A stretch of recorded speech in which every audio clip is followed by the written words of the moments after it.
Good morning, students. Today we are going to discuss about the distance of closest approach or say estimation of nuclear size.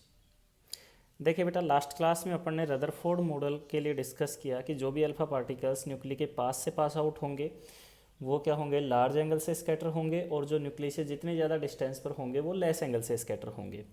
और बेटा, जो भी alpha particle nuclei के ठीक सामने या उसके सेंटर की ओर आता है वो ऑलमोस्ट 180 डिग्री से क्या हो जाता है, स्कैटर हो जाता है। तो यहाँ पर हम लोग कंसिडर करते हैं कि बेटा यहाँ से कोई एक अल्फा पार्टिकल को हाई काइनेटिक एनर्जी से क्या करवाते हैं, टुवार्ड्स द न्यूक्ली प्रोजेक्ट करते हैं। ये है बेटा अपना कोई अल्फा पार्टिकल सपोज। तो अब देखिए बेटा, ये अल्फा पार्टिकल खुद एक पॉजिटिवली चार्ज पार्टिकल है और न्यूक्ली भी आपका कैसा है, पॉजिटिव चार्ज है। ठीक है, तो इन दोनों में बेटा इलेक्ट्रोस्टैटिक रिपल्सिव फोर्स लगेगा, जिसकी वजह से जैसे जैसे ये अल्फा पार्टिकल न्यूक्ली के पास जाता जाएगा वैसे वैसे इसकी काइनेटिक एनर्जी है वो क्या होती जाएगी, डिक्रीज होती जाएगी। काइनेटिक एनर्जी डिक्रीज होगी तो इस अल्फा पार्टिकल की और बेटा न्यूक्लियस की जो इलेक्ट्रोस्टैटिक पोटेंशियल एनर्जी है वो क्या होगी, इंक्रीज होगी। करेक्ट। तो जैसे ही ये न्यूक्ली के क्लोज पहुंच जाएगा तो इसकी काइनेटिक एनर्जी क्या हो जाएगी, ऑलमोस्ट जीरो हो जाएगी।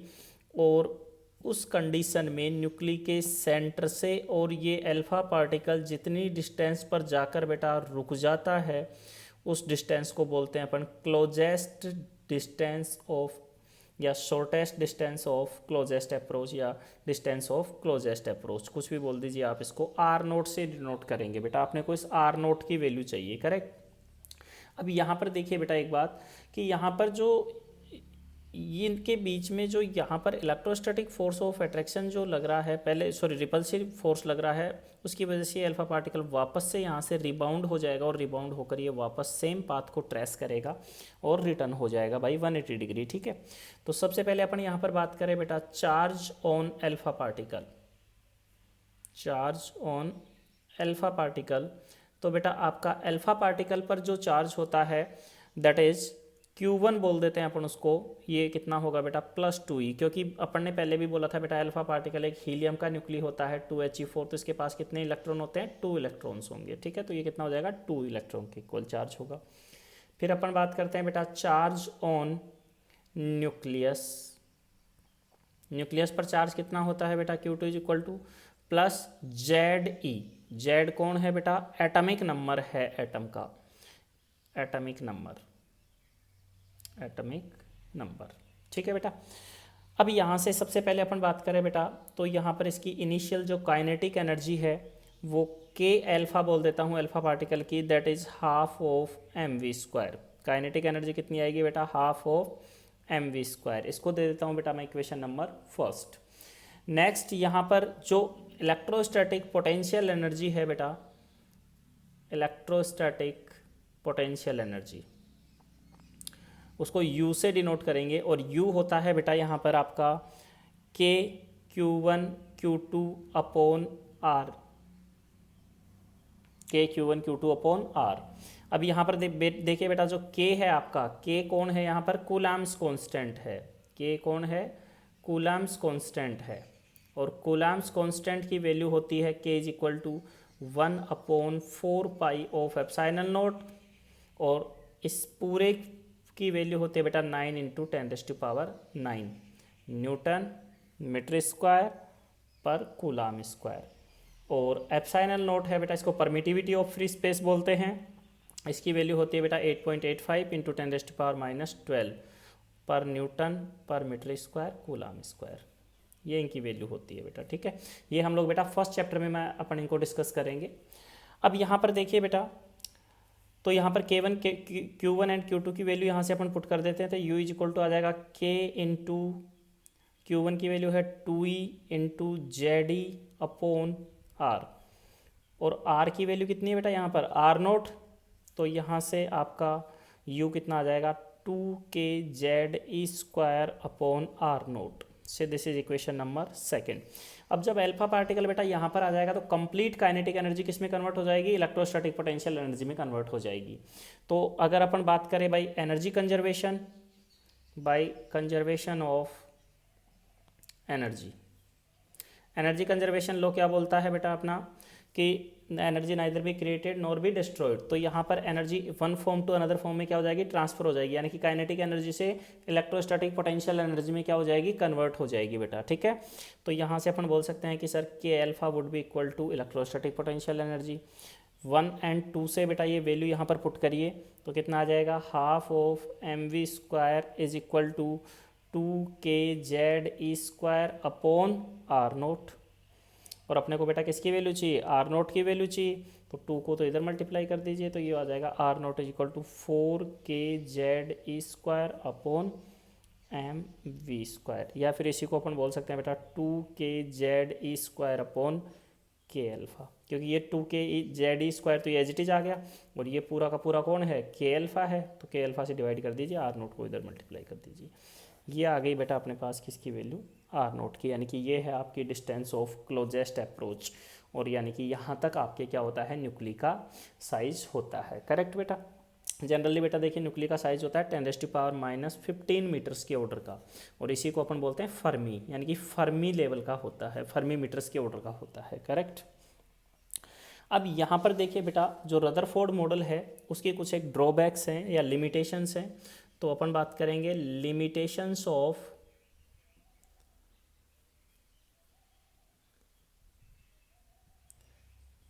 Rutherford's atomic model. Rutherford's atomic model, इस मॉडल की बेटा 2 ड्रॉबैक हैं।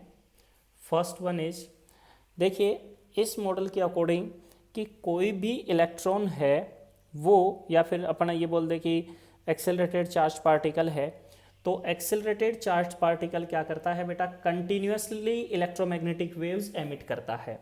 अब यहाँ पर देखिए जो इलेक्ट्रॉन है वो न्यूक्ली के अराउंड क्या कर रहा है, सर्कुलर ऑर्बिट्स में रिवॉल्व कर रहा है। तो जब ये रिवॉल्व करता है तो ये क्या करना चाहिए, इलेक्ट्रोमैग्नेटिक वेव क्या करना चाहिए, एमिट करना चाहिए। और जब भी कोई पार्टिकल इलेक्ट्रोमैग्नेटिक वेव बेटा अगर एमिट कर रहा है तो ये कंटिन्यूसली इसकी एनर्जी क्या होनी चाहिए, डिक्रीज होनी चाहिए। और अगर इसकी एनर्जी कंटिन्यूसली बेटा डिक्रीज होती है तो धीरे धीरे ये लोअर डिस्क्रीट फॉर्म यानी कि लोअर ऑर्बिट्स में क्या करेगा, रिवॉल्व करता रहना चाहिए, और धीरे धीरे बेटा ये लोअर ऑर्बिट में जाता जाएगा, और एक टाइम ऐसा आएगा कि ये कंप्लीटली न्यूक्ली में फॉल हो जाएगा। और बेटा जैसे ही ये इलेक्ट्रॉन न्यूक्ली में फॉल होगा तो यहाँ से एटम की जो एग्जिस्टेंस है बेटा वो क्या हो जाएगी, डिस्टर्ब हो जाएगी। और एटम की अगर एग्जिस्टेंस डिस्टर्ब होती है तो इसका मतलब ये स्टेबिलिटी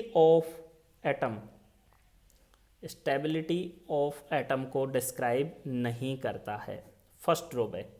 सेकेंड ड्रॉबैक क्या है बेटा कि यहाँ से जो अगर इलेक्ट्रॉन बेटा किसी सर्कुलर ऑल पॉसिबल रेडियस के, अब यहाँ पर जितनी भी रेडियस पॉसिबल होंगी सब में क्या कर रहा है, रिवॉल्व कर रहा है, तो ये ऑल पॉसिबल रेडियस के ऑर्बिट्स में क्या कर रहा है, रिवॉल्व कर रहा है। तो इसका मतलब ये होना चाहिए कि बेटा ये कंटिन्यूस स्पेक्ट्रम क्या करना चाहिए, एमिट करना चाहिए, कंटिन्यूस स्पेक्ट्रम एमिट करना चाहिए। बट यहाँ पर ये जो आपका है वो कंटिन्यूस स्पेक्ट्रम एमिट ना कर कर जो हाइड्रोजन का जो स्पेक्ट्रम आता है वो आता है बेटा डिस्क्रीट फॉर्म में। डिस्क्रीट फॉर्म का मतलब in the form of photons और in the packets of energy, और क्वांटा की फॉर्म में आता है।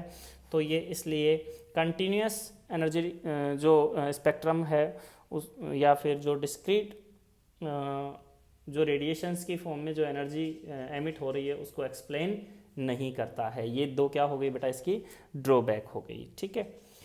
अब यहाँ से बेटा ये मॉडल फेल हो जाता है, और इसके बाद में नया एटॉमिक मॉडल प्रपोज किया बेटा, that was proposed by bore. तो यहाँ पर देखिए बेटा नील्स बोर के एटॉमिक मॉडल की हम लोग बात करेंगे। तो सबसे पहले अपन बात करेंगे बोर्स एटॉमिक मॉडल, और इन्होंने क्या क्या बातें बताई बोर्स एटॉमिक मॉडल। देखिए बेटा बोर ने एक तो रदरफोर्ड के मॉडल को भी एक्सेप्ट किया कि ये मॉडल भी कुछ हद तक सही था, रदरफोर्ड्स मॉडल, प्लस इन्होंने क्या कर दिया बेटा, मैक्स प्लैंक की क्वांटम थ्योरी का यूज किया, प्लैंक्स क्वांटम थ्योरी का यूज किया, प्लैंक्स क्वांटम थ्योरी। और इन्होंने बेटा प्लैंक्स क्वांटम थ्योरी का यूज करके इन्होंने कुछ एक पोस्टुलेट्स दिए जनरली हम लोग 4 बोल देते हैं, लेकिन हम लोग मेजर अपन 3 की बात डिस्कस करेंगे। तो अपन बात करेंगे यहाँ पर सबसे पहले बेटा बोर्स पोस्टुलेट्स की। बोर्स पोस्टुलेट्स क्या क्या थे? सबसे पहले फर्स्ट पोस्टुलेट की बात करते हैं अपन। इन्होंने क्या बताया, बोर ने सजेस्ट किया बेटा कि इलेक्ट्रॉन न्यूक्ली के अराउंड कुछ स्पेसिफिक ऑर्बिट्स में ही क्या करता है, रिवॉल्व करता है, और उन स्पेसिफिक ऑर्बिट्स को बेटा स्टेशनरी ऑर्बिट बोलते हैं। जैसे मान लीजिए बेटा ये हो गई आपकी न्यूक्ली, और न्यूक्ली के अराउंड इलेक्ट्रॉन जो है कुछ स्पेसिफिक ऑर्बिट्स में ही क्या करेगा, रिवॉल्व करेगा, यानी कि हर एक ऑर्बिट में रिवॉल्व नहीं कर सकता। और जिस ऑर्बिट में इलेक्ट्रॉन बेटा रिवॉल्व करेगा उस ऑर्बिट को क्या बोलेंगे, स्टेशनरी ऑर्बिट बोलेंगे।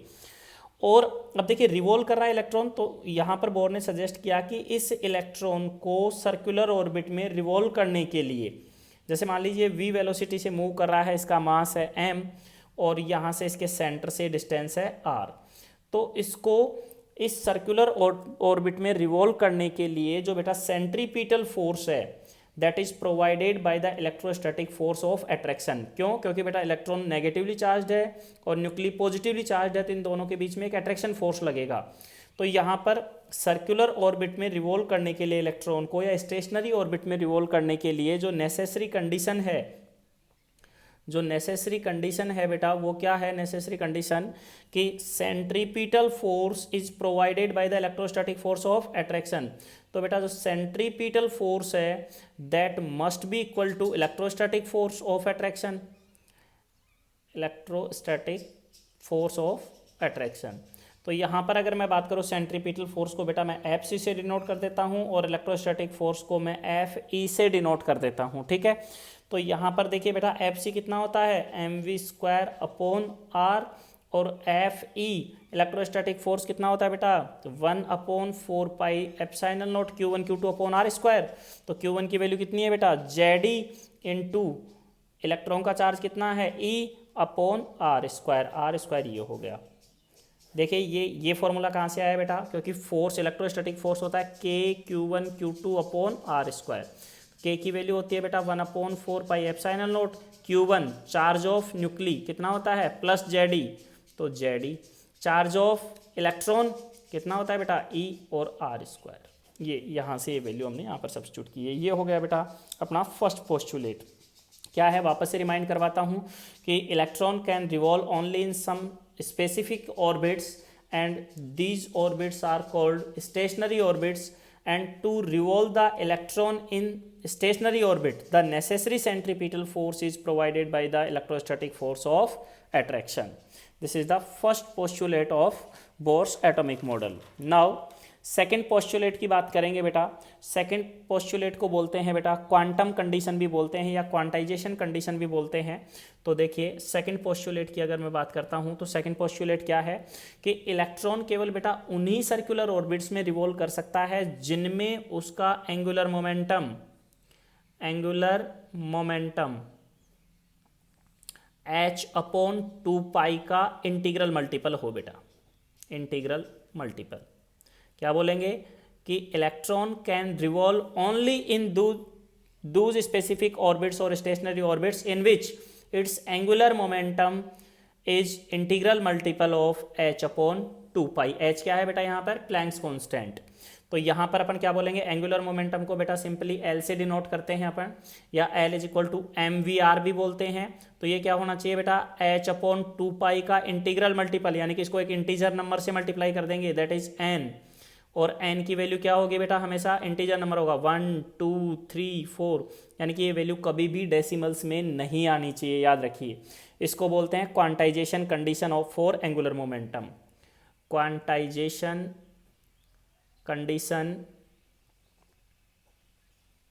For angular momentum. Angular momentum की बेटा ये क्वांटाइजेशन कंडीशन है, एंगुलर मोमेंटम, करेक्ट।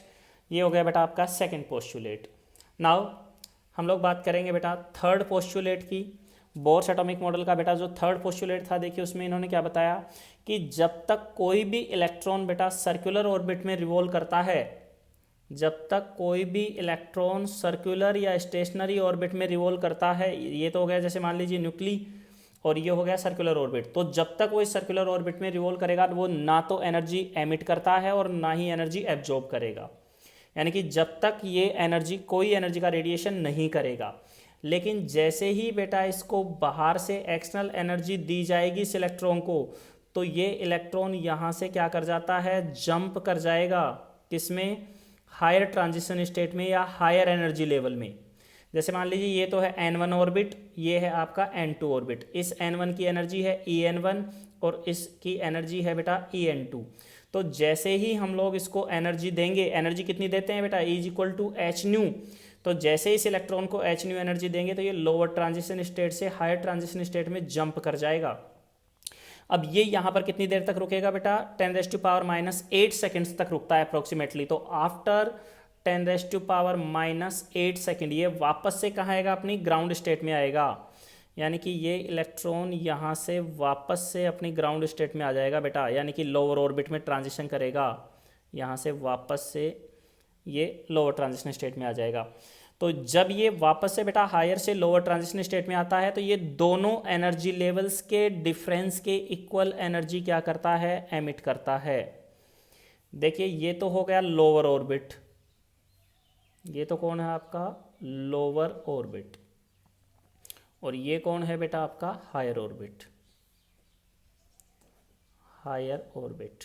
तो यहाँ से वापस से देखिए क्या बोलेंगे अपन कि during the revolving in stationary orbit electron does not emit energy, but when an external energy is provided to it then it makes a transition from lower transition state to higher transition state, and after 10⁻⁻8 second it again makes a transition from higher to lower energy level। वापस से 10⁻⁻8 second के बाद में वापस से higher से कहाँ जाएगा बेटा, लोअर में आ जाएगा। And emit the energy equal to the difference of both orbits, यानी कि दोनों ऑर्बिट्स की एनर्जी के डिफरेंस की इक्वल एनर्जी क्या करेगा, एमिट करेगा। तो यहाँ से अपन क्या बोलेंगे बेटा, डेल E हायर एनर्जी कौन है En2 माइनस लोअर एनर्जी कितनी है En1, और इसी को अपन क्या बोलेंगे बेटा, del E En2 minus of En1, और कितनी, जितनी एनर्जी एब्जॉर्ब की थी उतनी वापस क्या करेगा, एमिट करेगा। तो कितनी, hν, and that would be hc/λ।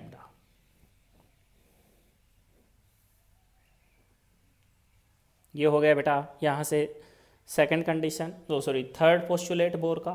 अब बेटा देखिए यहाँ पर हम लोग कुछ पैरामीटर्स की कैलकुलेशन करेंगे। बोर्स एटॉमिक मॉडल के बेसिस पर अपन 4 पैरामीटर डिस्कस करेंगे। पहला हम लोग कैलकुलेशन करेंगे बेटा रेडियस की, ऑर्बिटल रेडियस की। दूसरी कैलकुलेशन करेंगे बेटा इलेक्ट्रॉन की एनर्जी की। थर्ड कैलकुलेशन करेंगे बेटा इलेक्ट्रॉन की वेलोसिटी की। फोर्थ कैलकुलेशन करेंगे बेटा अपन फ्रीक्वेंसी की। ये चारों की हम लोग यहाँ पर अलग अलग कैलकुलेशन करेंगे, ठीक है। तो सबसे पहले बेटा